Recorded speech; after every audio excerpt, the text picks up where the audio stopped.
For one whole day you can be me. That is what the old gatekeeper said to the young shepherd boy, who would not stop complaining. The boy laughed. He did not know that one day would change the rest of his life. In a small village, at the bottom of a tall green hill, there lived a young shepherd named Noah. Every morning, Noah took his sheep up the hill to eat grass. Every evening, he brought them back down. It was hard work. His feet hurt. His hands were rough. His clothes were always dusty. At the top of the hill, there was an old gate that led into the village. An old man named Samuel sat at that gate every single day. He did nothing but watch who came in and who went out. Noah was tired of his hard life. One evening, he sat near the gate and said, "Samuel, your life looks so easy. You just sit here all day. I wish I had your job." Samuel smiled slowly. "You think my work is easy?" "Yes," Noah said. "Anyone can sit at a gate." Samuel looked at him for a long time. Then he said something Noah was not expecting. "All right, tomorrow, you can be me. I will take your sheep up the hill. You will sit at my gate. But there is one rule. Whatever you see, good or bad, you must say nothing. You must only watch." Noah laughed. "That is easy. I agree." The next morning, Noah sat at the gate. Samuel took the sheep up the hill. People began to pass through. The farmer walked by, carrying a heavy bag. One gold coin fell out of his pocket. Without him noticing, it landed near Noah's feet. Noah almost shouted, "You dropped something." But the rule stopped him. "Say nothing, only watch." He stayed quiet. Minutes later, a poor woman walked through. She was thin. Her dress was old and torn. She looked down. She saw the coin. Her eyes filled with tears. She looked up at the sky and whispered, "Thank you, God. You heard my prayer." She picked it up and walked away quickly. Noah watched her go. His heart felt heavy. That coin was not hers. He thought, "But I cannot say anything." He sat quietly and waited. A little while later, a young man came running through the gate. He was breathing fast. His eyes were wide. He kept looking back over his shoulder. Behind him, the farmer came running with two other men. That boy was near the gate. "When I dropped my coin, he must have taken it. Stop him." The men grabbed the young man. He struggled and cried out, "I did not take anything. I did not steal. Please, let me go." Noah stood up. He had seen everything. He knew the truth. The young man had not taken the coin. The poor woman had. This boy was completely innocent. Noah felt something rise inside his chest. Like fire. He could not let an innocent person suffer. He could not stay quiet. Not about this. So Noah broke the rule. "Stop," he shouted. "That young man did not take the coin. I was sitting here all morning. I saw everything. A poor woman picked it up. She went that way." The crowd turned. The farmer's anger shifted direction. Men ran after the woman. The young man was released. He looked at Noah with grateful eyes. "Thank you," he said quietly. "God bless you." Noah watched him walk away and felt proud. "I did the right thing," he told himself. "I could not stay silent." That evening, Samuel came back with the sheep. Noah ran to him and told him everything, the wrongly blamed boy, and how he had spoken up and saved an innocent man. Samuel listened carefully. He did not smile. He sat down slowly and said, "Noah, do you know why that young man was running?" Noah shook his head. Samuel looked at him gently.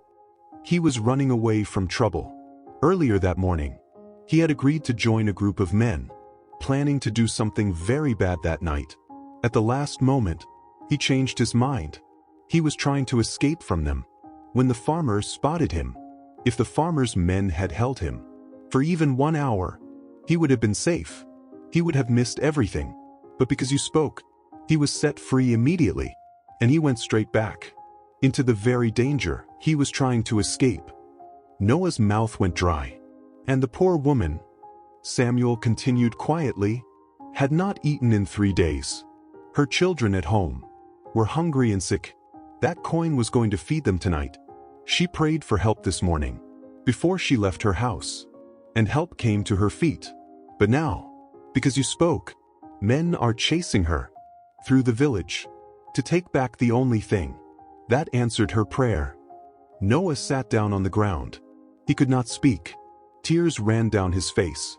I only wanted to do what was right, he whispered. Samuel placed a hand on his shoulder.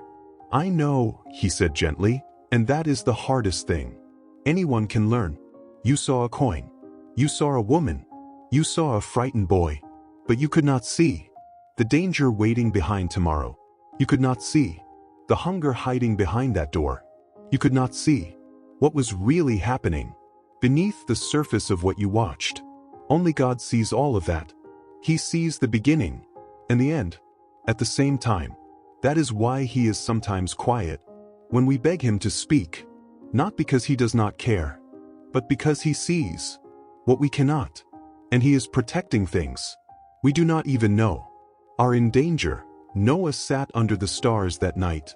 For a long time, he thought about every prayer he had prayed that seemed to go unanswered, every door that had closed on him, every time he had cried, God, where are you? Why are you silent? Why is this happening to me? And for the first time, he understood. God was not silent because he did not see. He was silent because he saw everything. Noah's story teaches us three things we must carry from today. Number one, we only ever see a small part of the full picture. Noah saw a coin, a woman, and a boy. He did not see the danger behind tomorrow, or the hunger behind that door. God sees the whole road, from the very start to the very end. When life confuses you, remember you are only seeing one page of a very long story. Second, doing what feels right is not always the same as doing what is wise. Noah's heart was good. He wanted to help, but good intentions are not enough when we cannot see the full truth. Sometimes the most faithful thing we can do is trust what we cannot see, instead of acting on what we can. What looks like silence from God is sometimes him protecting you from a danger you cannot even see coming yet. Third, trust is not understanding everything. Trust is believing even in the parts you cannot see. Noah did not understand why the rule existed until it was too late.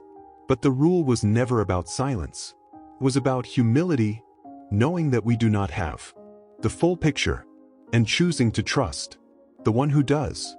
Think about your own life right now. Is there something that feels unfair? A prayer that seems unanswered? The door that closed, and you do not know why? Maybe you are Noah, sitting at the gate, seeing only the coin on the ground. But God sees the woman's hunger. He sees the young man's danger. He sees the things that have not happened yet, that he is quietly protecting you from. You do not have to understand everything today. You only have to trust the one who sees the whole road, while you can only see the next step. Now I want to hear from you. Has something ever felt unfair or confusing, and later you understood why it had to happen that way? Tell me in the comments. Your story might be the faith someone else needs tonight.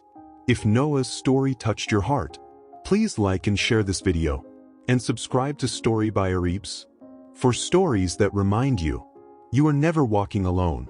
Until next time, trust the plan, even in the silence, and keep moving forward in life.